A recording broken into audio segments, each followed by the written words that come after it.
Okay, આપણે આ વિડીયોમાં જોઈશું કે ઓસ્ટ્રેલિયા જવા માટે કયા કયા વિઝા અને પીઆર અવેલેબલ છે અને કયા છેલ્લા વર્ષમાં બહાર આવેલા છે.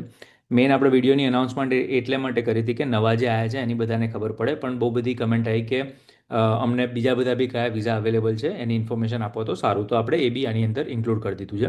અને આપણે ફોકસ એવું રાખ્યું છે કે ઇન્ડિયન, આપણે ગુજરાતી માણસને જવું હોય તો કયા કયા ઓપ્શન છે એની બધી ઇન્ફોર્મેશન આપણે આપીશું. આ કોઈ લીગલ એડવાઇસ નથી, આ ખાલી એજ્યુકેશન પર્પઝ માટે છે કે કઈ કઈ વસ્તુઓ અવેલેબલ છે. ઓકે, તો સૌથી પહેલાં તો હું રિસર્ચ કરતો હતો તો એની અંદર આવ્યું કે ભાઈ વધારે લોકો ઓસ્ટ્રેલિયા મૂવ કેમ થાય છે. અને એનો ઘણા બધાના મગજમાં એક જ જવાબ હોય છે, પણ જનરલી લોકો એવું વિચારતા હોય છે કે ભાઈ સારી જોબ મળે, સેલરી સારી હોય, હેલ્થ કેર સારું હોય, તમારું એજ્યુકેશન તમને સારું મળે, સેફ અને પીસફુલ લાઈફ મળે અને chance to become a citizen. જે લોકોને ઓસ્ટ્રેલિયા જવું હોય, તમે યુએસથી જતા હોય, કેનેડાથી જતા હોય, ઇન્ડિયાથી જતા હોય, પણ આપણે મોસ્ટલી ઇન્ડિયન્સ ને જવું હોય એના ઉપર ફોકસ કરીશું આ વિડીયોમાં. તો બે રીતે જઈ શકાય કેનેડા. પહેલું તો એક ડાયરેક્ટલી તમે પીઆર વિઝા જ તમને મળી જાય, કે જેમાં ગેટ પરમનન્ટ રેસિડેન્સી રાઇટ અવે, નો ટેમ્પરરી વિઝા નહીં, કોઈ ટેમ્પરરી વિઝા નહીં, ડાયરેક્ટલી પીઆર જ મળી જાય. અને બીજી રીતે કે ભાઈ પહેલાં ટેમ્પરરી વિઝા લો અને પછી ત્યાં જઈને પીઆર કરાવો. તો start with a study or work visa and switch to PR later. બરાબર, અને આપણે બંને એકદમ સિમ્પલ રીતે સમજીશું કયા કયા ઓપ્શન છે. બરાબર, તો આજે નવું જે આવ્યો છે ડિસેમ્બર 2024, હજુ વર્ષ બી નથી થયું, એ છે નેશનલ ઇનોવેશન વિઝા. અને હું તમને પહેલાંથી કહી દઉં, જેટલા લોકો વિડીયો જોઈ રહ્યા છે એમાંથી 1000માંથી 10 જણા જ કદાચ ક્વોલિફાય થતા હશે એની અંદર, કે 100માંથી 1 જણ ક્વોલિફાય થતું હશે એની અંદર. તો એ એ લોન્ચ થયું હતું ડિસેમ્બર 2024. 4000 સીટો હોય છે એની, દર વર્ષે ઓપન થશે. અને એ બહુ સિલેક્ટિવ હોય. આમ આ વિઝા એવા છે ને કે જે એકદમ આમ ટોપ નોચ ટેલેન્ટ હોય ને, કે ભાઈ ટેકનોલોજીમાં ટોપ 1%માં હોય, સાયન્સમાં, રિન્યુએબલ એનર્જીમાં, ફાઇનાન્સમાં, એ બધા એજ્યુકેશનની અંદર તમે ટોપ ઉપર હોય કે ફિલ્ડની અંદર ટોપ ઉપર હોય. જુલાઈથી સપ્ટેમ્બર 2025માં 1841 એપ્લિકન્ટે અપ્લાય કર્યું હતું અને 122 લોકોને ઇન્વાઇટ મળ્યું. મતલબ 6% લોકોને જ ઇન્વાઇટ મળ્યું રહ્યું. હવે અને full PR from the day one. બરાબર, હવે તમારે એ જાણવું છે કે ભાઈ હું ક્વોલિફાય થવું કે નહીં આના માટે, રાઈટ? તો પહેલું એ આવે કે ભાઈ, do I have global award or patent? Rarely હોય લોકો જોડે. પછી, do I earn a high salary in tech or innovation? Do I have strong research publication record, કે ભાઈ રિસર્ચ કર્યું છે કોઈ ટોપિક ઉપર, કે કંઈ પબ્લિશ કર્યું છે? Or can I have an Australian expert nominate me, કે ભાઈ ઓસ્ટ્રેલિયામાંથી કોઈ એક્સપર્ટ હોય એ તમને નોમિનેટ કરે છે કે ભાઈ તમે આવી શકો છો, એવું રાઈટ, કે હું ઇન્વાઇટ કરું છું તમને. તો એ જે છે એ નવા છે, પણ પોસિબિલિટી મોટાભાગના લોકોને નથી, પણ જો તમને થતી હોય તો આ વસ્તુ તમે એક ટ્રાય કરી શકો છો. પછી આ જે છે ને એ સ્પેશિયલી ઇન્ડિયન માટે બનાવેલા વિઝા છે. એને કહેવાય છે METES, એને સબ ક્લાસ 403 કહેવાય. તો ઇટ સ્ટાર્ટેડ નવેમ્બર 2024, એ બી નવેમ્બર 2024માં ચાલુ થયું, માંડ વર્ષ થયું છે હજુ. અને 2 year visa for young Indian graduates, કે ભાઈ 2 વર્ષ ના વિઝા મળે આની ઉપર. અને 3000 સ્પોટ તમને દર વર્ષે ઓપન થાય છે અને સિલેક્ટેડ બાય બેલેટ. હવે નો જોબ ઓફર નીડેડ, આમાં તમારે કોઈ જોબની ઓફરની જરૂર નથી, અને કોઈ લોકલ એક્સપિરિયન્સની જરૂર નથી. તમે અહીંયા ઓસ્ટ્રેલિયામાં આવીને પછી લોકલ એક્સપિરિયન્સ લઈ શકો છો. હવે એમાં તમે ક્વોલિફાય થાવ છો કે નહીં એ તમને કેવી રીતે ખબર પડે? તો પહેલી વસ્તુ કે ભાઈ તમે 18 થી 30ની એજની વચ્ચેના હોવા જોઈએ. અને તમારી પાસે ઇન્ડિયન પાસપોર્ટ હોવો જોઈએ. તમારે ડિગ્રી હમણાં જ ખતમ થઈ હોવી જોઈએ 2022થી 2024ની અંદર, મતલબ કે રિસન્ટલી તમે ગ્રેજ્યુએટ થયા હોવા જોઈએ. અને શેની અંદર? કે ફિલ્ડ તમારી આઈટી હોય, એન્જિનિયરિંગ હોય, એઆઈ હોય, રિન્યુએબલ એનર્જી હોય, ફાઇનાન્સ હોય, કે એગ્રીકલ્ચર ટેક હોય, એ બધાને એટલે ટૂંકમાં જે હાઈ સ્કિલ્ડ કહેવાય ને, એ લોકોને માટે આ લોકોએ કરી છે કે ભાઈ ઓસ્ટ્રેલિયામાં હાઈ સ્કિલ્ડ લોકો આવે ઇન્ડિયાથી, તો ઓસ્ટ્રેલિયાને બી ફાયદો થાય અને એ લોકો બી આવી શકે, તો એમને ઇન્ડિવિજ્યુઅલ બી ફાયદો થાય. બરોબર, તો એ હતા સબ ક્લાસ 403 કે મેટ્સ વિઝા કહેવાય. હવે બીજા છે પીઆર વિઝા, કે સ્કિલ્ડ ઇન્ડિપેન્ડન્ટ 189. બરોબર, હવે આની અંદર બી તમારે કોઈ જોબ કે સ્ટેટમાંથી સ્પોન્સરશિપની જરૂર નથી. અને આની અંદર 16,900ની આસપાસ સીટો ઓપન થયેલી છે 2025-26 માટે. હવે આ ડિફિકલ્ટ છે આની અંદર આવું.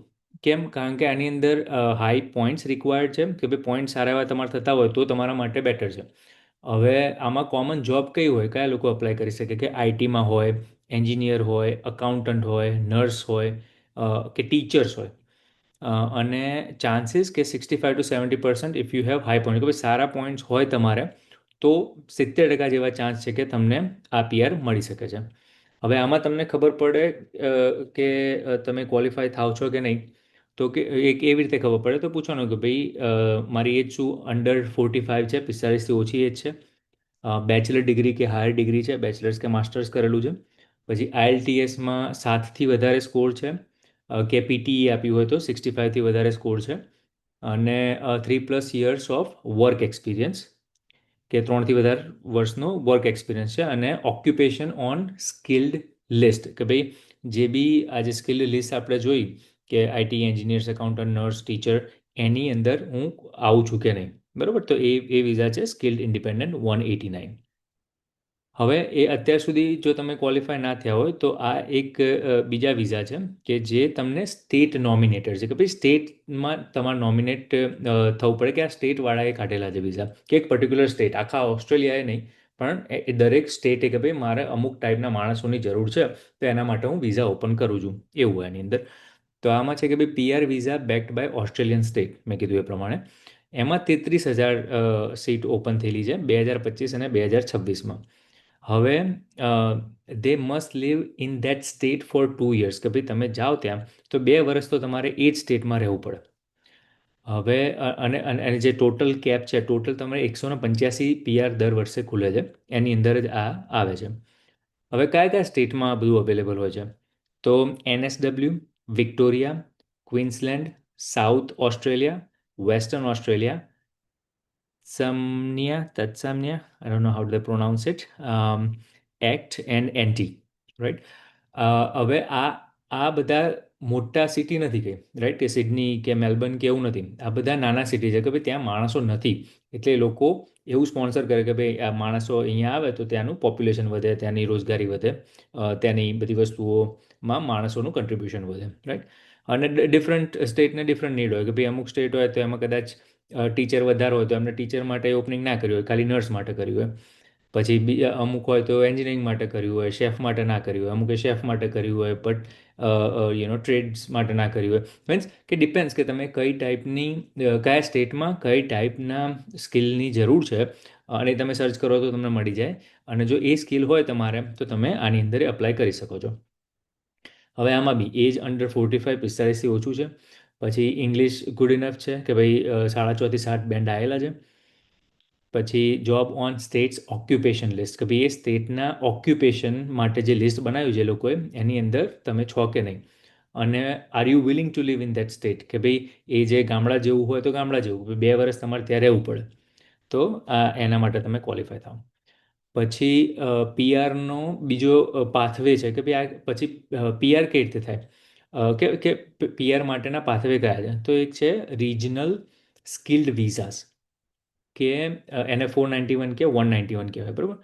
તો એમાં શું હોય કે 5 year temporary visa for regional areas, અમુક એરિયા માટે 5 વર્ષ માટે તમને ટેમ્પરરી વિઝા મળે. અને એમાં બી 33,000 સીટ હોય, 2025-26 ની અંદર 33,000 સીટો ઓપન છે.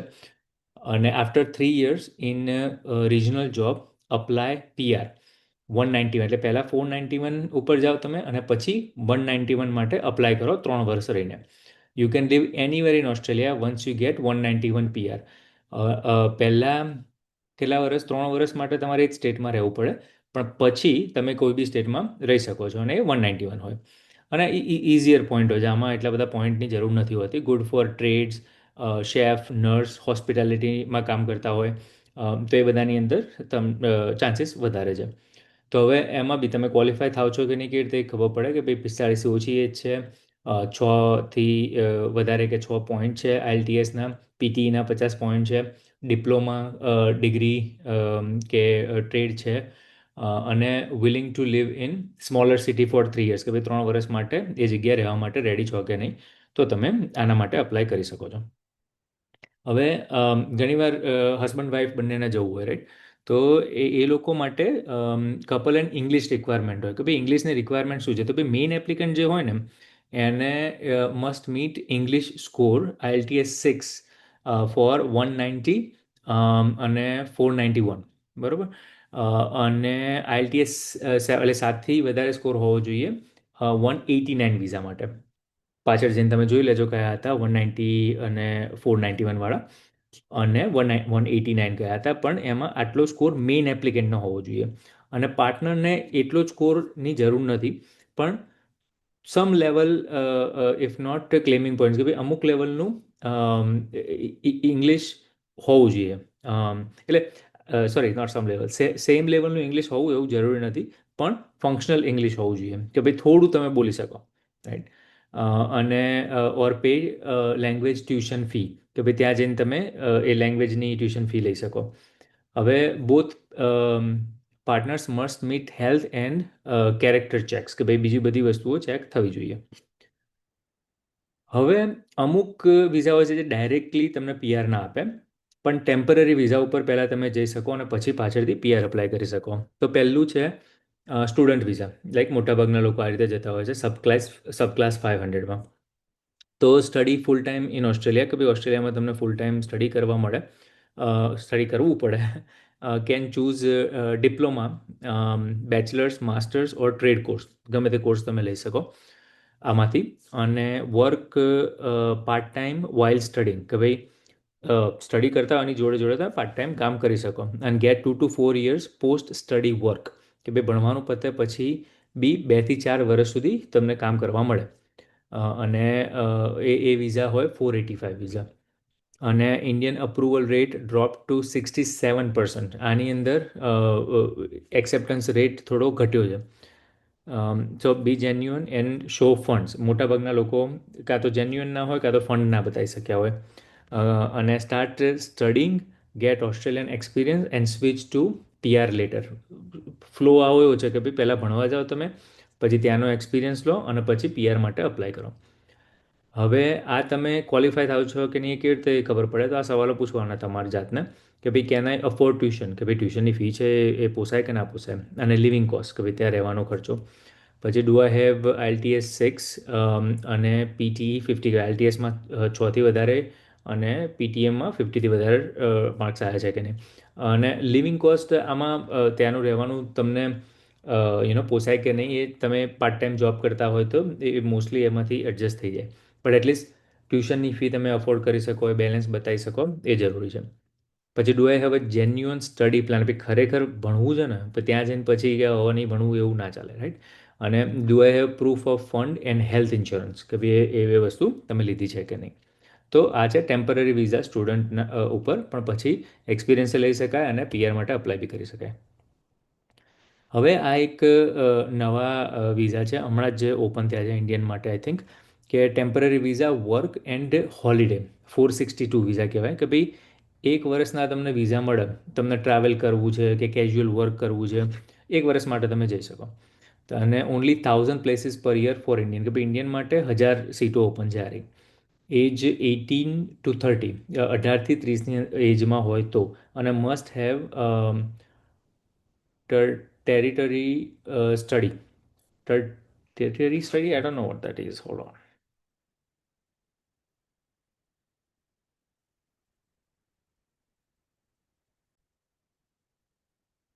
મસ્ટ હેવ ટર્શિયરી સ્ટડી, એટલે હાયર એજ્યુકેશન હોવું જોઈએ અને ગુડ ઇંગ્લિશ હોવું જોઈએ. અને use it to explore job market, કે ભાઈ ત્યાં જઈને તમે જોબ માર્કેટ એક્સપ્લોર કરી શકો. અને લેટર સ્વિચ ટુ એમ્પ્લોયર ઓર સ્કિલ્ડ વિઝા, કે ભાઈ વર્ષના પહેલાં મળી જાય, પછી પાછળથી તમે બીજામાં કન્વર્ટ કરી શકો. હવે આ છે જોબ સ્પોન્સર વિઝા, કે ભાઈ આની અંદર તમને સ્પોન્સરશિપ જોઈએ કોઈ કંપનીમાંથી. એ 482 છે અને 494 છે. હવે 482 શું છે, કે ભાઈ સ્પોન્સર્ડ બાય એમ્પ્લોયર, કે અપ ટુ 4 years, કે 4 વર્ષ સુધી તમે સ્પોન્સર થયેલા હોવા જોઈએ. અને બીજા છે visa 494 sponsored by regional employer, કે કોઈ એક પર્ટિક્યુલર રિજનની અંદર એ એમ્પ્લોયરે તમને 5 વર્ષ માટે સ્પોન્સર કર્યા હોવા જોઈએ, એટલે 4 વર્ષ માટે તમને મળે વિઝા, અને પેલા 5 વર્ષ માટે મળે. અને એના પછી પીઆર આફ્ટર 2-3 યર્સ, 2-3 વર્ષ પછી તમે એમ્પ્લોયર નોમિનેશન પીઆર જે 186 કહેવાય એ મળે તમને, કાં તો પછી 191 તમને મળી શકે. અને needs job offer from Australian company, આ વિઝા માટે તમારે જોબ ઓફર જોઈએ અને જોઈએ જ, બરાબર. હવે કઈ કઈ જોબ ડિમાન્ડમાં છે આની અંદર, કે શેમાં એક્સેપ્ટન્સ રેટ વધારે આવે છે, તો આઈટી, સોફ્ટવેર, સાયબર સિક્યોરિટી અને ડેટામાં. પછી એન્જિનિયરિંગની અંદર સિવિલ, મિકેનિકલ, ઇલેક્ટ્રિકલ, એ બધી વસ્તુઓમાં. નર્સિંગ અને હેલ્થકેરમાં. ટ્રેડ્સની અંદર ઇલેક્ટ્રિશિયન, વેલ્ડર, પ્લમ્બર, કાર્પેન્ટર, એ બધા ટ્રેડ્સ હોય તમારી જોડે, તો બી તમે ક્વોલિફાય થઈ શકો. અને હોસ્પિટાલિટીની અંદર શેફ છે, બેકર છે, હોટલ મેનેજર્સ છે, એ બધા આમાં એપ્લાય કરી શકે છે. તો આ એક છે કે ભાઈ જેમાં જોબ સ્પોન્સરશિપની જરૂર પડે, પણ એ બી એક રસ્તો છે ઓસ્ટ્રેલિયા જવા માટેનો. હવે ફાસ્ટ એન્ડ પ્રેક્ટિકલ પાથ, કે ભાઈ પ્રેક્ટિકલ પાથ એકદમ ઇઝી જે કહેવાય, સૌથી ફાસ્ટ રીતે જોવા જાવ તો કે ભાઈ સ્ટુડન્ટ વિઝા ઉપર તમે જાઓ, એ ફટાફટ પ્રોસેસિંગ થઈ જાય. કાં તો બીજું છે કે ભાઈ બિલ્ડ પાથવે ટુ પીઆર, એના પછી સ્ટુડન્ટ વિઝા પછી બિલ્ડ પાથવે ટુ પીઆર. અને બીજી વસ્તુ ફાસ્ટમાં થઈ શકે કે વર્ક અને હોલિડે વિઝા લઈ લો પહેલાં, અને જો એજ ને એજ્યુકેશન મીટ થતું હોય તો વર્ક અને હોલિડે વિઝા લઈ લો, અને પછી ત્રીજો રસ્તો છે કે ભાઈ એમ્પ્લોય તમને સ્પોન્સર કરે, તો એ ફાસ્ટ છે. આ 3 વસ્તુ છે એ બીજા બધા કરતાં જલ્દી પતે, જલ્દી તમને વિઝા મળી જાય. અને more competitive visas like 189 and 190 need higher points and take longer. આ પેલા બે વિઝા છે, આગળ જઈને ફરી જોજો 189 ને 190 કયા હતા, પણ એમાં ટાઈમ લાગે. પણ આ જે સ્ટુડન્ટ વિઝા ઉપર, વર્ક અને હોલિડે વિઝા ઉપર, અને એમ્પ્લોયર સ્પોન્સર, એમાં સૌથી જલ્દી થઈ જતું હોય છે. હવે સમરી અને નેક્સ્ટ સ્ટેપ્સ, રાઈટ, કે ભાઈ decide if you qualify for direct PR or need stepping stone, મતલબ કે સીધા પીઆર માટે એપ્લાય કરવું તમારા માટે બેટર છે, કે પહેલાં ટેમ્પરરી અને પછી કરવું. તો એનું તમે લિસ્ટ બનાવો, વિડીયો ફરીથી જોજો, જે તમારા માટે અપ્લાય થતું હોય એનું લિસ્ટ બનાવો. પછી તમારી એજ છે એ જુઓ કે ભાઈ તમે ક્વોલિફાય થાવ છો કે નહીં એવી એ પર્ટિક્યુલર વિઝા માટે, રાઈટ. તમારું ઇંગ્લિશ કેવું છે, તમારી વર્ક હિસ્ટ્રી કેવી છે. ધારો કે પેલે એ છે જેમાં 3 વર્ષનો એક્સપિરિયન્સ જોઈએ છે, 3 વર્ષનો એક્સપિરિયન્સ ના હોય તો એ આપણા કામનું નથી, તો બીજા વિઝા ઉપર ધ્યાન આપવાનું. પછી lookup your job on the skilled list four states and regional area. દરેક સ્ટેટ અને રિજનના જુદા જુદા સ્કિલ એ લોકોને એ માણસોની જરૂર હોય, તો એનું રિસર્ચ કરવાનું, જે બી જગ્યાએ તમારે ઓપ્શન જોવા હોય એનું, બરાબર. પછી આઈએલટીએસની પ્રિપરેશન ઘણા બધામાં આપણે જોયું કે રિક્વાયરમેન્ટ છે, તો એના ડોક્યુમેન્ટ ભેગા કરવાના, ફાઇનાન્સીસ તમારે ભેગા કરવા પડે. અને consider student or MATES visa if young and less experience. જો એક્સપિરિયન્સ ના હોય બહુ, તો આ મેટ્સ વિઝા છે જે આઈ થિંક સ્કિલ્ડ લેબર માટે it's a really good option, તો એ ફરીથી ચેક કરી લેજો. અને એક્સપ્લોર જોબ સ્પોન્સરશિપ, એ થોડું ટફ છે કે ભાઈ ત્યાંથી કોઈ જોબ માટે બોલાવતું હોય તો બરાબર છે, if you have trade or professional skill, કે ભાઈ અમુક ટ્રેડ હોય કે કોઈ સ્કિલ્સ હોય, અમુક પ્રોફેશનલ સ્કિલ્સ કે જેમાં તમે અપ્લાય કરી શકો, બરાબર. હવે આ હતું ફ્રીમાં એજ્યુકેશન. મેં એક બે એજન્સી જોડે અત્યારે હું વાત કરી રહ્યો છું જે લોકો આ પ્રોસેસ માટે હેલ્પ કરે છે. તો જેને બી ઈચ્છા હોય, મારી વેબસાઇટ ઉપર તમે જશો ને તો ત્યાં તમે 1-on-1 કોલ બુક કરી શકશો. અને એમાં તમારે પહેલો કોલ છે એ તો ખાલી ઇન્ફોર્મેશન માટે જ છે, પણ પેઇડ કોલ છે. બધા ફ્રી કોલ કરી શકે એટલો ટાઈમ નથી હોતો. તો જેને ડાયરેક્ટલી મારી જોડે વાત કરવી છે એના માટે પેઇડ કોલ છે. પણ જો તમારે ડાયરેક્ટલી કોઈ કન્સલ્ટન્સી જે આ બધું કરતી હોય એમાં વાત કરવી હોય, તો હું આ વેબસાઇટ ઉપર કે આ વિડીયોની નીચે લિંક મૂકીશ, કે જેની અંદર તમે ખરેખર સિરિયસ હોય, ઇન્વેસ્ટ કરવા માગતા હોય એ વસ્તુની અંદર, તો નીચે કમેન્ટ કરજો, કાં તો મને ઇન્સ્ટાગ્રામ ઉપર કે યુટ્યુબના વિડીયોની નીચે કમેન્ટ કરજો, અને I get back to you જ્યારે મારી જોડે એ પ્રોસેસ રેડી હોય, કે ભાઈ જેને કન્સલ્ટન્સીની જરૂર હોય. કારણ કે હું એવા જ લોકોને કરીશ કે જેનો હું થોડો ઘણો ભરોસો કરી શકતો હોઉં, રાઈટ, કે એ લોકો ખરેખર અપ્લાય કરતા હોય. મારી જે છે એ ઇન્ડિયામાં નથી, અને મોસ્ટલી જો તમે લોકો ઇન્ડિયામાંથી જોતા હોય તો it will be very expensive. એટલે હું એવો ટ્રાય કરું છું કે કોઈ ઇન્ડિયામાંથી બધાને પોસાય અને બધાને સારું ગાઈડન્સ મળે એવું કોઈ માણસ મળી રહે. પણ ઈધર વે વિડીયો નીચે કમેન્ટ કરજો તમારે વન ઓન વન ગાઈડન્સ જોતું હોય તો. જ્યારે બી મારી જોડે સારું ઓપ્શન અવેલેબલ હશે હું તમને એ કમેન્ટની નીચે રીચ આઉટ કરીશ, કાં તો આપણી વેબસાઇટની ઉપર એ ઓપ્શન એડ કરી દઈશું. તો ફોલો કરતા જજો, અને જેને બી જરૂર હોય, જેને બી એજ્યુકેશન લેવું હોય, વિડીયો શેર કરજો. And again this is only for education purpose as far as આ વિડીયો કન્સર્ન છે. અને કંઈ બી ક્વેશ્ચન હોય તો કમેન્ટ કરજો, ટાઈમ મળશે તો રિપ્લાય કરીશ. બાકી thank you for watching. Hopefully થોડી હેલ્પ થઈ હશે, અને ટેક કેર.